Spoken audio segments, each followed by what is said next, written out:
Assalamualaikum, saya kembali lagi. Kita akan langsung ngobrol-ngobrol hari ini tentunya sesuai dengan tema kita, yaitu mewaspadai penyakit pasca lebaran bersama dengan Dr. Iksan Mokoago SPPD M.Med SCI Fin nah ini susah nih, FINASIM. Nah, beliau adalah dokter spesialis penyakit dalam Rumah Sakit Pondok Indah Puri Indah. Sepertinya sudah ready Dr. Iksan, bisa kita langsung ajak ngobrol dan pertanyaan dari para moms semuanya tentang mewaspadai penyakit pasca lebaran ya. Baik, kita masih menunggu tersambung. Ya, sudah tersambung. Pertanyaan-pertanyaan juga sudah masuk. Hai Dokter Iksan. Apa kabar? Kita belum sempat minal aidin, maaf lahir batin ya dokter. Baik, dokter, ini kita sekarang akan membahas tentunya seputar penyakit-penyakit yang muncul pasca lebaran. Ini biasanya sih lebih sering akibat dari makanan, asupan makanan yang kita makan, mulai dari yang santan-santan, kolesterol tinggi, ya kan, daging, jeroan, ya kan, makanan-makanan yang biasanya dihidangkan di saat hari raya. Walaupun mungkin lebaran kali ini berbeda, tetap hanya kumpul bersama keluarga kecil di rumah, tapi banyak yang tetap menyediakan lontong ada, ketupat ada, ya kan? Santan-santan, kenapa?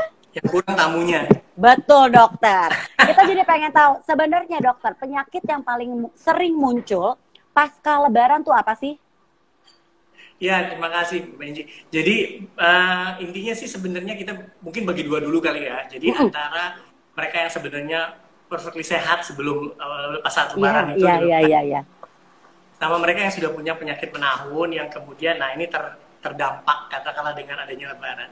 Yang berbeda adalah setelah orang berpuasa, ketika masuk ke dalam bulan Ramadan, ada biasa yang puasa dengan jadwal makan rutin yang lumayan teratur, kemudian harus membatalkan puasa pada hari raya Idul Fitri, dan kemudian seperti yang tadi yang sudah sampaikan, makanan juga jadi banyak, dan tahun ini berbedanya, mau makanan mungkin dibeli atau datang, ada yang makan, tapi tamunya nggak ada, jadi tentunya harus dihabiskan dan akhirnya dihabiskan sendiri.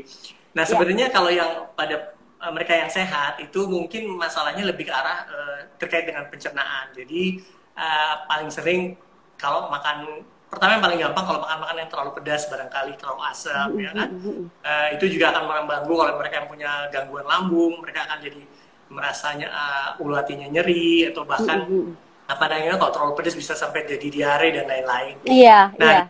Pas makanan-makanan yang terlalu bersantan dan berlemak. Nah di luar itu sebenarnya yang perlu diperhatikan, kadang-kadang kalau makanan banyak itu jumlah yang kita makan menjadi frekuensinya jadi luar biasa. Sedikit tapi keseringan. Atau porsinya jadi luar biasa juga. Lebih, betul. Nah itu seringkali menyebabkan yang kita sebut sebagai kayak lambungnya overstretch gitu. Jadi overeating istilahnya. Nah ini juga bisa menyebabkan yang kita sebut sebagai gastrointestinal reflux. Jadi reflux, balik makanannya ke atas. Itu yang kemudian nanti kok panas dadanya, lehernya jadi nggak nyaman gitu. Itu yang istilahnya GERD itu bukan dokter? GERD gastroesophageal reflux. Jadi makanan yang saking banyaknya itu reflux. Nah lebih masalah lagi adalah ketika sekarang ini juga kita nggak bisa kemana-mana, mungkin habis makan sambil nonton di rumah atau bersama yang lain sambil berbaring contohnya. Jadi habis makan, udah makannya terus-terusan, kemudian langsung berbaring. Nah itu juga mencetuskan terjadinya GERD itu tadi, jadi lebih gampang Nah, akibat itu yang paling umum nih. Mungkin setelah makan atau bahkan sambil makan kita sambil berbaring, itu juga bisa menyebabkan GERD. Oke. Sudah berbaring, makanan yang kita makan terus-menerus. Jadi kan kebayang ya, lambungnya kalau bisa teriak, mungkin dia akan teriak. Betul. Jadi itu satu yang paling umum kalau dari mungkin pencernaan. Nah, mungkin kalau yang lain, kalau kita makan yang terlalu terlalu pedas atau juga yang minuman yang merangsang, itu juga bisa menyebabkan radang di tenggorokan. Karena betul. Atau semuanya berminyak, semuanya digoreng barangkali, itu menyebabkan leher kita menjadi nggak nyaman, dan kemudian jadilah itu. Dan jangan salah, kalau yang tadi saya bilang GERD tadi, asam lambung yang naik sampai ke daerah kerongkongan itu juga bisa menyebabkan rasa nggak nyaman dan bahkan di radang. Oh, Nah, itu akibat dari barangkali GERD yang sampai ke kerongkongan bisa menyebabkan radang juga, iya, dokter. Oke, betul, oke, oke, oke. betul. Nah, Ya, itu ya. pada yang kira-kira sehat ya, kira-kira Ya, sehat. ya. Ini yang nggak punya Wah, penyakit sebelumnya ya. betul, pola makannya kemudian menjadi kacau. Nah, kemudian yang kedua pada kelompok yang memang sudah punya penyakit kronis, masalahnya adalah kalau kita menerapkan pola makan yang sama gitu ya, apalagi disertai dengan olahraga yang kurang, kebayang apa namanya, terbayang makanan yang begitu banyak itu kalau pada penyandang diabetes, Ya, tentunya kadar gulanya jadi tidak terkontrol. Mereka betul, yang punya betul. kolesterol tinggi, tentunya dengan makanan yang tidak dikendalikan, tentunya akan jadi lebih lebih tinggi kolesterolnya. Ya, Demikian juga dengan teman-teman yang memiliki tekanan darah tinggi atau hipertensi. ya, Kebanyakan kan makanan yang jadi atau seperti itu kadar garamnya tinggi, ya, ya. kadar natriumnya tinggi. Apalagi kalau kita juga makan dari makanan kaleng itu atau minuman-minuman soda itu kan ada Iya, iya. natriumnya. Nah, tentunya akan menyumbang ke masalah di tekanan darah tingginya seperti Oke. itu. Ini tadi beberapa pertanyaan sudah mulai muncul. Ini ada Kak Dewi yang baru bergabung. Ini temanya GERD ya. Hari ini kita tengah membahas tentang mewaspadai penyakit pasca lebaran bersama dengan Dr. Iksan Mokoargo, SPPD, dokter spesialis penyakit dalam RS Pondok Indah Puri Indah. Nah ini tadi dok, sebelumnya udah ada yang bertanya soal kalau makan bebek itu bisa menyebabkan kolesterol nggak sih dok? Ya, jadi sebenarnya ada beberapa makanan yang memang kadar kolesterolnya tinggi. Yang tadi disebut salah satunya seperti itu. Kuning telur juga tentunya mengandung Ya, kolesterol ya. tinggi. Beberapa makanan seafood juga. Tetapi sebenarnya nggak boleh lupa makanan-makanan kolesterol yang dikandung oleh makanan memang dia cukup tinggi dibandingkan makanan lain. Tetapi jangan dibalik karena sebenarnya para pasien yang mengalami kolesterolnya tinggi itu memang metabolisme kolesterolnya juga sudah terganggu. Ya, Karena kalau kita tahu kolesterol kita periksa biasanya dalam keadaan berpuasa. ya, Jadi kebanyakan kalau berpuasa aja sudah tinggi, jadi memang masalah pengaturan internalnya juga udah jelek. ya, Nah, bukan ya. berarti terus boleh makan sembarangan, lebih tinggi lagi kalau kita makanan yang kolesterolnya tinggi. Jadi bukan berarti tidak boleh gitu. Yang penting sih sebenarnya kita mengetahui jumlah yang harus kita makan. Gitu. Ya, oke. Tadi ada juga yang bertanya gini, setelah Lebaran saya jadi sering vertigo. Untuk mengetahui vertigo itu, apakah saya harus cek darah, dokter? Ini juga saya ingin Iya, mengucapkan selamat siang nih buat istri Pak Dokter. terima kasih sudah bergabung. Iya, istri Pak Dokter sudah bergabung juga menyaksikan. Nah ini gimana nih dok? Untuk vertigo tadi kita sebaiknya ngeceknya gimana Iya. dokter? Jadi vertigo ini sebabnya banyak ya, Ji ya. Jadi banyak faktor yang berpengaruh. Kita yang sederhana mungkin kita coba lihat tekanan darah kita. Iya, Jadi kalau tekanan darahnya terlalu rendah juga mungkin bisa menimbulkan gangguan keseimbangan. Kemudian gangguan di telinga tengah gitu ya, misal pada orang tertentu dia juga bisa menyebabkan vertigo. Jadi vertigo itu sebabnya macam-macam. Nah, orang yang kemudian HB-nya rendah, anemia bisa juga mengalami vertigo. Jadi kalau kita mau lihat sebab vertigo tentunya banyak, perlu memeriksakan diri ke dokter. Hanya saja kalau memang dia sudah punya vertigo, barangkali ini berulang begitu dan harus dicari pencetusnya. iya. Yang mungkin saya pikirkan kalau vertigo barangkali kita lebih kurang bergerak di masa-masa era pandemi di rumah. Nah, Jadi itu dia tuh. minumnya kurang gitu kira-kira ya barangkali. Iya. Tetapi saya tidak bisa menyamaratakan bahwa penyebab vertigo pasti itu gitu ya. Mesti dicari sebabnya. Ya. Oke. Ini ada pertanyaan dari Wita. Banyak makan sayur punya efek mengurangi kolesterol nggak sih dok? Apa tetap harus mengkonsumsi obat? Ini pertanyaan yang baik sekali karena banyak sekali mungkin yang kadar kolesterolnya naik. Balik lagi ya dok ya, ini kan kita menjalankan kemarin ini lebaran yang berbeda ya kan. Kita bisa dibilang aktivitas semua dilakukan di rumah. Mungkin jadinya kurang banyak bergerak ya kan. Jadi mungkin yang biasanya nggak ada masalah, pusing-pusing, kolesterol dan sebagainya. Tapi karena ini mungkin geraknya kurang jadinya menyebabkan kolesterol. Apakah memang harus minum obat atau bisa dengan menekannya dengan makan sayuran gitu dok? Terima kasih. Satu yang saya mau tekankan ke teman-teman sekalian yang dengarkan bahwa kolesterol itu sebenarnya tidak bergejala. Jadi kalau ada yang mengatakan di masyarakat bahwa oh leher saya sakit karena kolesterol. Nah itu tuh. Panjang sepengetahuan saya di buku-buku kedokteran tidak disebutkan seperti itu. Iya. Nah kita perlu tahu kalau memang orang lehernya sakit apakah memang ada sebab lain. Jadi jangan yang digabungkan oleh kolesterol yang belum tentu ada kaitannya. Nah, satu-satunya kita mengetahui kadar kolesterol kita tinggi atau tidak ya hanya dengan memeriksakan diri dalam hal ini laboratorium. Bahkan kalau kita tahu kita periksa kolesterol itu kan tidak boleh dalam keadaan sewaktu, sebaiknya dalam keadaan berpuasa setelah minimal 10 sampai 12 jam. Artinya itu menunjukkan bahwa kolesterol itu tidak selalu dipengaruhi oleh makanan. Bisa dibayangkan nggak, Inci, kalau kita 10 jam nggak makan, kemudian kolesterolnya tinggi. Jadi memang internal kolesterol kita tinggi.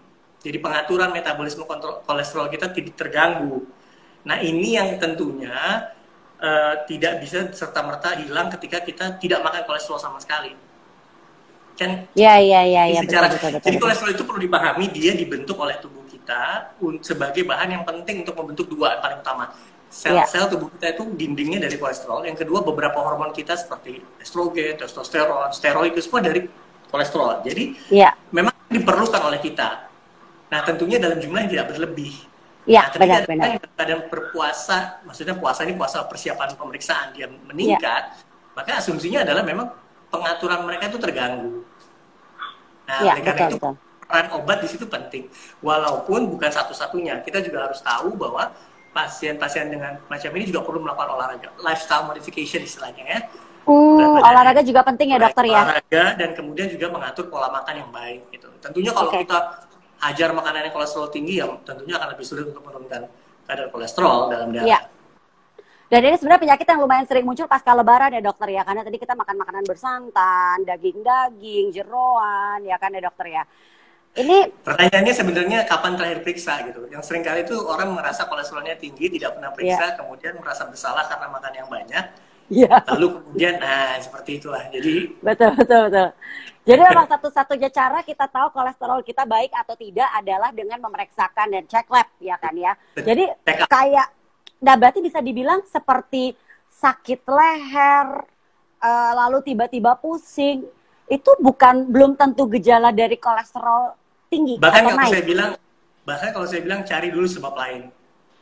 Oh gitu. Oke. Ya. Baik. Banyak kan orang kalau setelah check up kolesterolnya tinggi baru merasa pusing.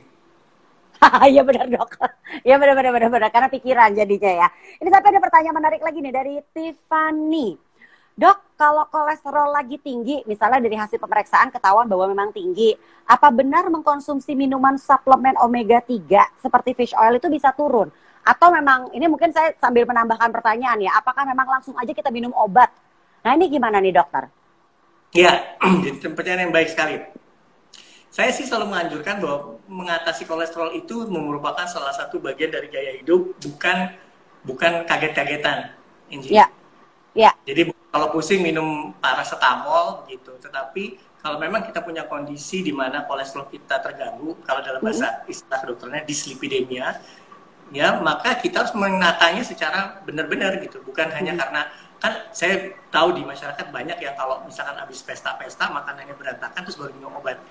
Itu bukan perilaku yang baik dan benar dalam artian yang kita obatin cuma angka, padahal sebenarnya kolesterol itu akan mengganggu dalam jangka panjang. Jangka panjang kenapa? Kolesterol itu akan mampu menumpuk dalam pembuluh darah. Kalau pahami pembuluh darah itu dari ujung kepala sampai ujung kaki. Ketika penyempitan pembuluh darah itulah baru menjadi masalah. Gitu. Jadi kalau kita baik-baiknya cuman Oke. Ini sepertinya terputus. Saya coba invite lagi. Oke, jaringannya mungkin lagi nggak bagus. Oke, saya sudah tergabung lagi. Nanti ada pertanyaan dari Tian Yut yang akan saya tanyakan langsung kepada Dr. Iksan. Oke, Dr. Iksan lanjut, dokter. Yes. Ya. Ini pertanyaan dari Tian adalah, dok, apakah batas aman untuk mengkonsumsi kue-kue lebaran?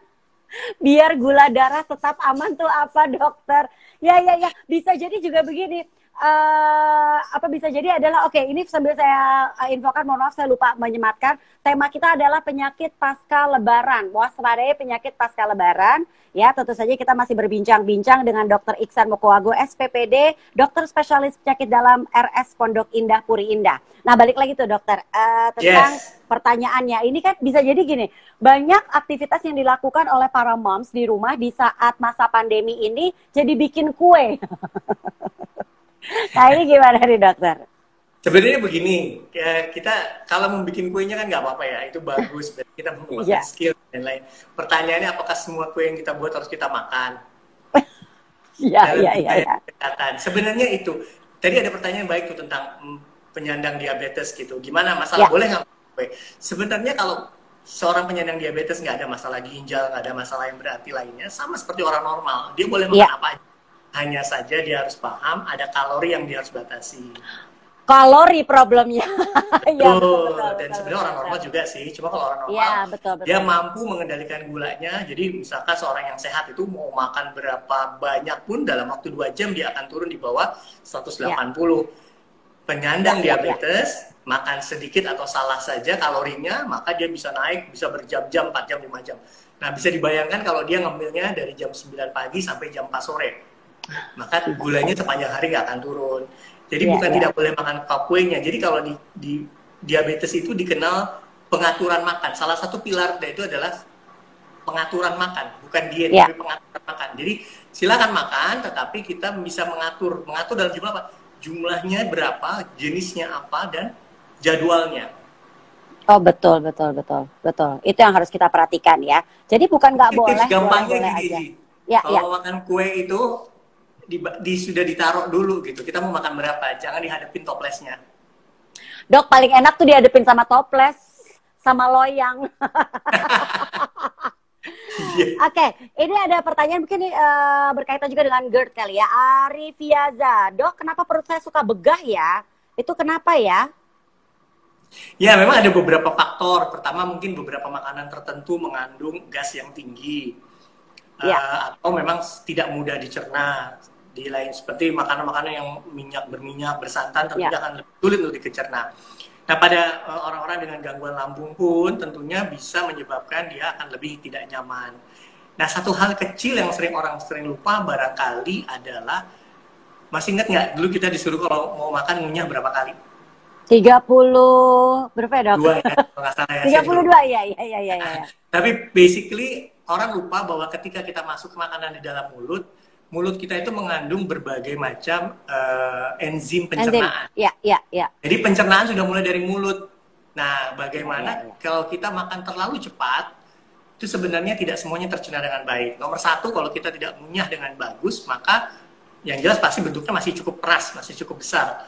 Kemudian kalau kita tidak mengunyah dengan cukup lama, memberikan waktu kontak dengan enzim yang ada di mulut, maka ketika masuk ke di dalam lebih berat Ya, kerjanya. Jadi ya, hal semacam itu juga harus diperhatikan. ya, ya. Ini saya jadi mengkhawatirkan anak saya soalnya yang nomor 1 punya kebiasaan ngunyahnya tuh nggak sampai 10 kayaknya ya. Dan susah sekali mengajarkan untuk ya paling nggak separohnya dari 32 deh gitu ya. Tapi ini mungkin memang harus selalu kita ingatkan juga salah satunya sebagai orang tua bahwa memang mengunyah Aman. ya itu penting sekali ya. Mengunyah dengan benar. Ini ada pertanyaan dari Fani Utomo, dok. Kalau diabetes kan nggak bisa sembuh, biasanya terkontrol atau enggak sih gitu lah. Nah kalau prediabetes itu bisa sembuh nggak sih dokter? Ya, terima kasih. Jadi sampai hari ini diabetes itu tidak terjadi dalam waktu 1 malam. Orang menjadi diabetes karena ada proses yang berlangsung beberapa lama sehingga pada satu titik pankreasnya kelelahan akhirnya menjadi diabetes. Ini kita ngomongin tipe 2 yang pada orang dewasa Ya, ya. ya. Nah, biasanya awalnya kegemukan dan lain-lain. Nah, Ya. dia sampai hari ini belum bisa kembali menjadi sembuh 100%. Nggak tahu nanti 10 tahun, 15 tahun ada teknologi terbaru atau kita barangkali bisa mentransplantasi pankreas atau seperti apa. Tetapi sampai hari ini kita hanya bisa bahwa bukan bisa dikendalikan, harus dikendalikan. Karena ketika kita mampu mengendalikan gula darah dengan baik, maka sebenarnya komplikasinya juga tidak akan cepat datang gitu kira-kira. Ya, ya, baik. Itu yang harus kita perhatikan ya. Ada pertanyaan dari Nesa. Nesa bilang, ibu postpartum 7 hari.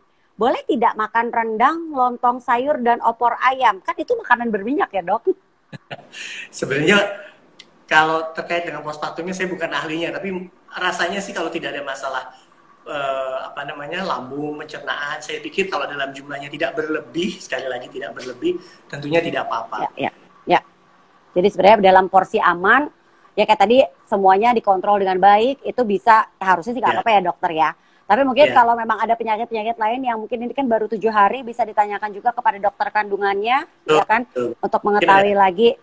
Ya, ini pertanyaan berikutnya adalah dari Tiur. Dok, kenapa ya sering panas dingin sama pusing? Apakah itu gejala-gejala penyakit seperti kolesterol dan yang lainnya, dok? Atau penyakit-penyakit darah tinggi atau yang lainnya, dok? Tadi kita udah jelaskan bahwa kalau seandainya Nggak ada kita ya. bicara kolesterol kan tentunya tidak ada gejala. Kalau ada Iya. panas dingin, saya lebih khawatir kita coba ukur suhu. Kita biasakan ukur suhu. Mungkin ini kalau mam MBB kan kita kalau anak kita demam selalu diukur berapa suhunya gitu Iya. kan. Tapi kita seringkali nggak pernah lihat kalau kita sering bilang panas dingin tuh kalau ditanya sama dokter penyakit dalam atau dokter umum, Bu, demamnya berapa? Nggak tahu pasti jawabnya kan. Nah, Iya. kita biasakanlah mengukur suhu. Jadi kalau kita bilang panas demam itu berapa gitu. Karena Iya, yang iya, iya. dikatakan demam itu kan 37,5 ke atas kira-kira. Iya, Jadi iya. tanpa itu mungkin kita akan berpikir kalau misalnya kayak badan panas dingin tapi kemudian diukur 36 gitu ya. Berarti kan Nah, nggak sekarang apa-apa dong kalau sebenarnya. mana-mana kan ukur tuh. Heeh. Nah, kalau nggak demam mestinya ya bukan panas dingin gitu. Jadi kita cari Iya. swab lain. Oke, oke. Nah, berkaitan dengan tema kita hari ini, mewaspadai penyakit pasca lebaran. Satu persatu tadi sudah mulai dibuka sama dokter. Berawal tuh biasanya paling sering adalah asam lambung atau GERD, ya kan? Karena memang Yes. mungkin kondisinya adalah ini selama 30 hari kita berpuasa, lalu biasanya di hari raya lebaran, wah kita istilahnya tuh agak ugal-ugalan makannya, ya kan? Lambung kita kaget. Itu yang sering terjadi adalah istilahnya kalau mungkin orang awam bilangnya sakit mah gitu kan ya dokter ya. Lalu abis itu yang berikutnya adalah penyakit kolesterol. Tapi kolesterol itu bisa kita tahu apakah kolesterol kita tinggi atau tidak jika memang kita sudah memeriksakannya ke lab. Lalu apalagi nih dok, penyakit yang sering muncul di saat pasca lebaran ini?